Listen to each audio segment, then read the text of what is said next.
नमस्कार. आपल्या जुन्नर तालुक्याच्या दृष्टिकोनातून एक आनंदाची बातमी. राज्य मंत्रिमंडळाने बिबट सफारीसाठी खर्चासाठी मान्यता दिलेली आहे. ही एक पायरी आहे. बिबट सफारीमध्ये मंजुरी आणि प्रत्यक्षित होण्यामधली एक पायरी.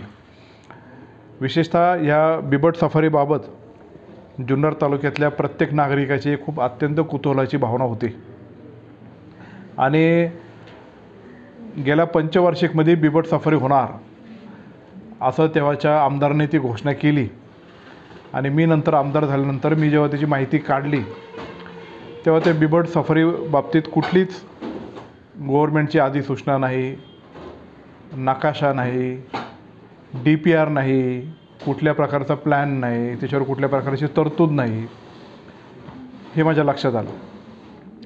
त्यानंतर बारामतीला सफारी होणार म्हणून काही राजकीय मंडळींनी एक टीका केली अजितदादा पवारांवर की जुन्नरची बिबट सफारी ही बारामतीला नेली. पण इथं मूळतः मंजूरच नव्हती, तर नेली कशी? तिथली पण जी सफारी आहे ती टायगर सफारी करण्यासाठी त्यांनी ते प्रस्तावित केलेलं आहे. आणि जेव्हा जुन्नर तालुक्यामध्ये ही भावना निर्माण झाल्यानंतर मी दादांपर्यंत गेलो, त्यांना सांगितलं आणि तेव्हापासून खरा बिबट सफारीचा प्रवास चालू झालेला आहे. अजितदादा पवारांनी पुणे जिल्ह्याचे पालकमंत्री असताना जिल्हा नियोजनमधून म्हणजेच DPCमधून पहिले 1.5 कोटी रुपयाची निधी दिला आणि 1.5 कोटी रुपयाचा निधी दिल्यानंतर त्याचा DPR तयार झाला आणि DPR जेव्हा तयार झाला म्हणजे डिटेल प्रोजेक्ट रिपोर्ट जेव्हा तयार झाला तो 80 ते 81 कोटी रुपयाला खर्च करावा लागेल असं ते DPRमध्ये नमूद करण्यात आलं. आणि त्यानंतर राज्य सरकारने तेव्हाचे अर्थमंत्री देवेंद्र फडणवीस साहेबांनी बजेटमध्ये आम्ही जुन्नरच्या बिबट सफारीबाबतीत प्रोव्हिजन करू असं सांगितलं. अजितदादा अर्थमंत्री झाल्यानंतर त्यांनी प्रत्यक्षात 80 कोटीपैकी 24 कोटी रुपयाची बजेटमध्ये तरतूद केली. आणि आत्तासुद्धा जे काय बिबट सफारीच्या खर्चासाठी राज्य मंत्रिमंडळाची मान्यता लागते, त्यांची परवानगी लागते, त्याचा प्रस्तावसुद्धा जो कॅबिनेट मिटिंगमध्ये आणला आहे तो अजितदादा पवार साहेबांनी आणलेला आहे.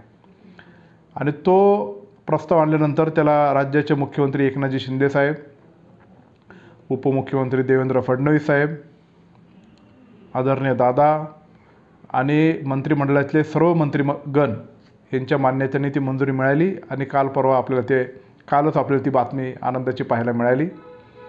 आता हा जो बिबट सफारीचा प्रकल्प आहे त्याला अजून एक परवानगी मिळणं गरजेचं आहे, ती म्हणजे central zoo authority. Central zoo authority ही केंद्र सरकारच्या अखत्यारीत आहे.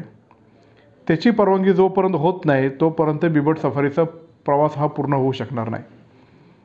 म्हणून कालची जी ऑफिशियल प्रेस जी महाराष्ट्र गव्हर्नमेंटनी तिची प्रेस नोट काढली त्याचं वाचन मी तुम्हाला करून दाखवतो. ज्यामध्ये असं लिहिलेलं आहे की उपमुख्यमंत्री तथा पुण्याचे पालकमंत्री अजित पवार यांच्या महत्त्वाकांक्षी प्रकल्प असलेल्या जुन्नर तालुक्यातील बिबट सफारी प्रकल्पाचा राज्य मंत्रिमंडळाने आज मंजुरी दिली. जुन्नर परिसरातील बिबट्यांची लक्षणीय संख्या पर्यटन वाढीसाठी उपयोगी असलेले लक्षात घेऊन उपमुख्यमंत्री अजित पवार जुन्नरमध्ये बिबट सफारी सुरू करण्यासाठी आग्रही होते. त्या दृष्टीने सातत्याने बैठका घेऊन पाठपुरावा सुरू होता. आज मंत्रिमंडळाने मान्यता दिल्याने जुन्नर वनक्षेत्रातील बिबट सफारीचा मार्ग खुला झाला आहे. पुणे जिल्ह्याच्या जुन्नर तालुक्यातील मौजे आंबेगाव वनक्षेत्रात बिबट सफारी उभारण्यास दिलेल्या मान्यता ही सविस्तर प्रकल्प आराखडा तसेच प्रकल्प आराखडा मांडणी अहवालास नवी दिल्लीच्या केंद्रीय प्राणी संग्रहालय प्राधिकरणाच्या मान्यतेस अधीन राहून देण्यात आली आहे. म्हणजे CZA सेंट्रल झू अथॉरिटीच्या मान्यतेच्या अधीन राहून ही मंजुरी खर्च करण्याची मान्यता दिली आहे. त्याच्यामध्ये स्पेसिफिक असं लिहिलेलं आहे. या प्रकल्पाला 80 कोटी 43 लाख रुपये खर्चासह मंत्रिमंडळाने मान्यता दिली आहे.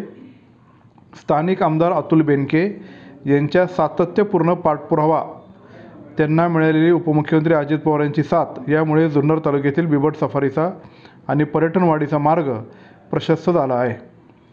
या बिबट सफारीमध्ये पर्यटक व बिबट वन्यप्राणी यांच्या सुरक्षितेसाठी दुहेरी प्रवेशद्वार तयार करण्यात येणार असून सदर प्रवेशद्वार हे विद्युत स्वयंसंचलित व सेन्सर असलेले असणार आहे. बिबट सफारीमध्ये 2.5 किलोमीटर लांबीचा अंतर्गत रस्ता तयार करण्यात येणार आहे. हा रस्ता बिबट वन्य प्राण्यासाठी तयार केलेले पाणवठे तसेच त्यांच्या अधिवासाजवळून जाणार असल्याने पर्यटकांना बिबट वन्यप्राणी जवळून पाहण्याचा आनंद घेता येणार आहे. सफारीमध्ये पर्यटकांना फिरण्यासाठी 20 ते 25 आसन क्षमते असलेल्या सुरक्षित तसे बंदिस्त बस खरेदी करण्यात येणार आहे. सदर बस सफारी मार्गावरून विहित वेळेत पर्यटकांचा मार्गक्रमण करेल. हा अनुभव अत्यंत चांगल्या पद्धतीने आणि पर्यटकांसाठी हा वेगळा आणि चांगला असणार आहे. हा जो बिबट सफारीचा प्रकल्प आहे हा 59 हेक्टरमध्ये आहे. त्याचा कोर झोन हा 24 हेक्टरचा आहे. इतर झोन जो असतो तो बफर झोन केला जातो आणि ही क्षमता 12 ते 15 बिबट्या सामावून घेण्या इतपत त्या सफारीची 24 हेक्टरमध्ये आहे. बिबट सफारीचा प्रकल्प शासनाने एकदा खर्च केल्यानंतर तो पुढं चालू राहण्यासाठी त्याला खूप खर्च वर्षाला होणार आहे. बिबटची निगा राखणे, त्यांचा सांभाळ करणं, त्यांचं डॉक्टर हे सगळ्या गोष्टी पाहणे, त्यांना रोज खाद्य पुरवणे, तिथं इतर काही मेंटेनन्सचे काम असेल, पगार असतील कर्मचाऱ्यांचा किंवा तिथले लाईट बिल्स असतील किंवा इतर अशा ज्या खर्चाच्या गोष्टी आहेत त्या जर उभे करायच्या असेल तर पर्यटकांचा फुटफॉल हा मोठ्या प्रमाणात वाढला पाहिजे आणि तो वाढला तरच हा सेल्फ सस्टेनेबल प्रोजेक्ट पुढं होईल. आणि म्हणून फक्त बिबट सफारी हा बिबटपुरतं मर्यादित न राहता त्याच्या अजून 2-3 दालनं करून आंबेगावचा जो डोंगर आहे आंबेगावांचा तिथं मी 3दा जाऊन आलेलो आहे आणि त्या पूर्ण डोंगराचा आपण कंटूर सर्वेसुद्धा केलेला आहे. तिथं सफारी उपयुक्त कुठले कुठले जागा आहेत अशी 3 प्लॅटफॉर्म्स त्यांनी सर्च केलेले आहेत. त्यातल्या मधल्या प्लॅटफॉर्मवर ते बिबट सफारीचा प्रकल्प सध्या तो होत आहे. तिथं असणारा अप्रोच रोड, सध्याचा असणारा अप्रोच रोड हा नगर जिल्ह्यातून अकोला तालुक्यातून येतो आहे, पण तो अप्रोच रोड जर तिकडून केला तर त्याचा फायदा जुन्नरला होणार नाही. म्हणून रस्ता कुठून असावा, कुठल्या लोकांची खाजगी जमीन जाती, कोणाची संमती घेणे, त्याची प्रक्रिया आम्ही ऑलरेडी पार पाडलेल्या आहेत. आणि ह्या सगळ्या ज्या गोष्टी आहेत ह्या फक्त घोषणेपुरतं मर्यादित न राहता ह्या प्रत्यक्षात कशा करायच्या हे अजितदादांनी करून दाखवलेलं आहे. याच्यामध्ये सहभाग अनेक लोकांचा आहे, अनेक नेत्यांचा आहे, पण महत्त्वाचा आणि मोठा सहभाग प्रत्यक्षात जर कोणाचा असेल तर तो सन्माननीय अजितदादा पवार साहेबांचा आहे.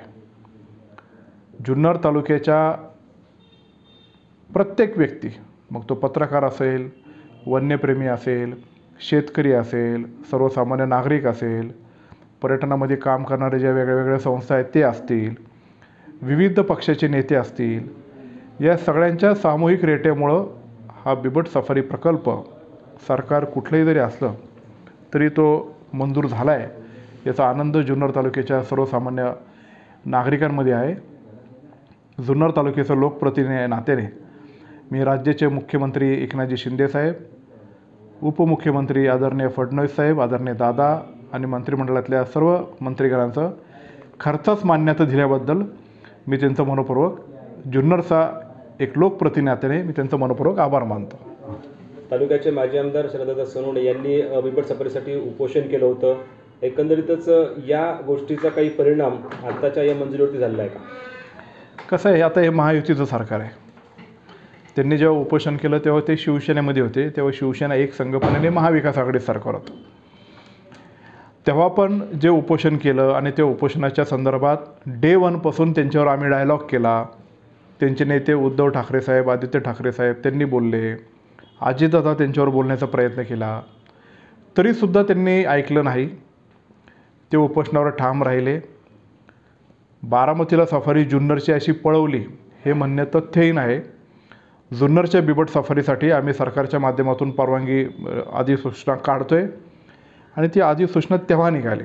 अधिसूचना निघूनसुद्धा उपोषणावर ते ठाम राहिले आणि त्याच्यामुळं आता हे राजकारण म्हटल्यावर हे राजकारणामध्ये काही लोक असे करतात ते, पण नुसती घोषणा करणे, प्रत्यक्षात आम्ही लोकांसाठी दाखवतो हे कळवळा करणे, त्याच्यापेक्षा प्रत्यक्षात तुम्ही काय करता याला महत्त्व देणारे आम्ही सगळे लोक आहोत. आणि म्हणून प्रत्यक्षात कृती करून भविष्यात ह्या गोष्टी व्हाव्यात याच्याकरता जे महत्त्वाचे पायऱ्या आहेत त्या आपण केल्या.